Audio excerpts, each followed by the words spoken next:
Welcome to the Reformed Baptist Network podcast. Today we are sharing with you the reading of an article from our website by Ayala entitled Strengthening Fellowship from Superficial to Spiritual, Part 1, The Foundation of Fellowship. Humans have a need for connection to other people. We want a place to belong, where we know our people and our people know us. For Christians, our need for connection goes beyond just a hobby group or a club association, but a deep spiritual relationship with believers. This spiritual connection is called fellowship. The biblical term for this is koinonia, which isn't just about socializing.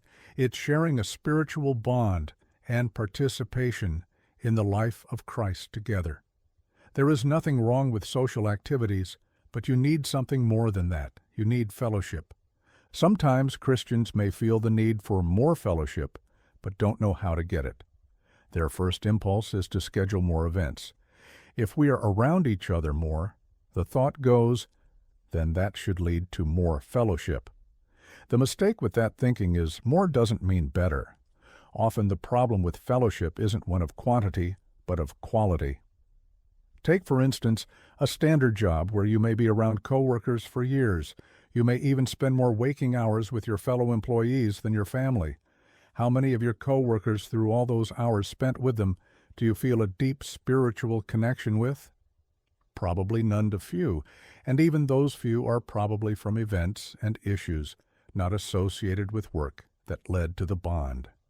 The point is, when it comes to fellowship, filling the schedule will do nothing to make you feel more connected until you move past the superficial. Events are great, and hospitality in your own home is a fantastic tool for fellowship, but without deliberate focus, it can still miss fellowship. Below are some points on how we can strengthen fellowship to form those meaningful bonds that we need. Recognize you need fellowship. You are not an island disconnected from everyone else. Even those people who think they are lone wolves who don't need anyone are usually the most in need of other people. You were created for fellowship, and your Christian walk is designed to have it. Ecclesiastes 4:9-10 says, "Two are better than one, because they have a good reward for their labor. For if they fall, the one will lift up his fellow. But woe to him who is alone when he falls, and doesn't have another to lift him up."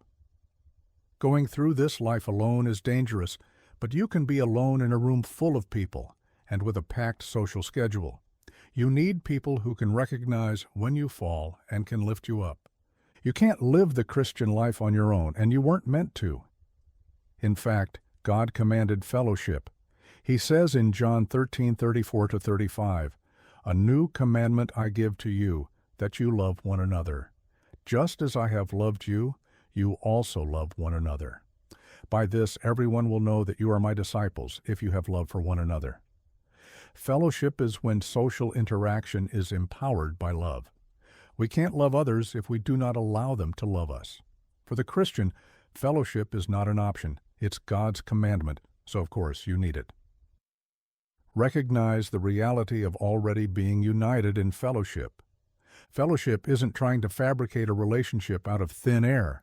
Fellowship is about recognizing and living in a relationship that God has already placed us in. Before the crucifixion, in John 17:21, Jesus prayed, "That they may all be one, even as you, Father, are in me and I in you, that they also may be one in us, that the world may believe that you sent me." That's what his sacrifice did for us. Not only justification from sin and all that is associated with it, but he also placed us in a state of unity with the Father and the Son, so that we are also united with each other. Sometimes in conflict we think we need to create unity with others, but unity is already there. In fact, without the pre-existing unity, we wouldn't have much hope in our human power to create it.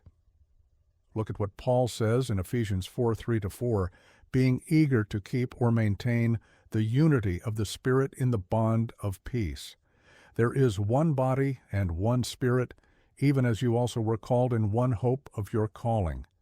The Spirit has already given us unity. He has bonded us together. We do not need to make unity with each other. We simply need to cultivate the unity that the Father, Son, and Holy Spirit have already provided. Worship together for fellowship. If our fellowship flows from the mystery of the unity given to us through the Trinity, then our proper response is to worship together. This was the exact same response of the early church in Acts 2:42. They continued steadfastly in the apostles' teaching and fellowship, in the breaking of bread and prayer. You will never experience true fellowship if you do not worship with other believers. Being dedicated to the gathering of local believers in church is not only the natural result of fellowship, but also necessary for it. The assembly of believers isn't something that is outdated due to technology. It is something that is even more important as the ages roll on. Hebrews 10:25 says, "Not forsaking our own assembling together, as the custom of some is, but encouraging one another, and all the more, as you see, the day approaching." The closer we get to the return of Christ, the more significant this point becomes, not less. It is through the assembly that we encourage each other by worshiping together. It is a weekly reminder that I am not alone, but I am linked to other believers as we praise the God we are all connected to. These 3 points form the foundation of fellowship. We need it. We are already spiritually connected through it, and our worship is motivated by it. In the next article, we will examine the facilitation of fellowship, asking, how do we build upon this foundation?